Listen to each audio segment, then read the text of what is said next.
Ang mabuting balita ng Panginoon, ayon kay San Lucas.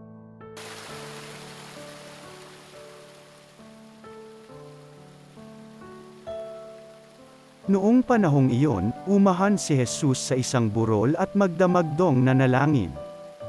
Kinaumagahan, tinawag niya ang kanyang mga alagad, at pumili siya ng 12 sa kanila, na tinawag niyang mga apostol, si Simon na pinangalanan niyang Pedro, at si Andres na kanyang kapatid, sina Santiago, Juan, Felipe, Bartolome, Mateo, Tomas, at Santiago na anak ni Alfeo, si Simon ang Makabayan, si Judas na anak ni Santiago, at si Judas Iscariote, na naging taksil.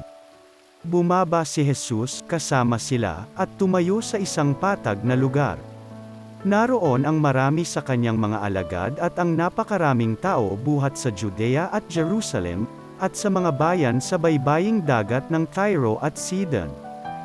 Pumaroon sila upang makinig sa kanya at mapagaling sa kanilang mga karamdaman.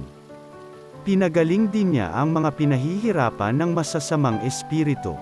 At sinikap ng lahat ng tao na mahipo siya sapagkat may taglay siyang kapangyarihang makapagpagaling ng lahat. Ang mabuting balita ng Panginoon.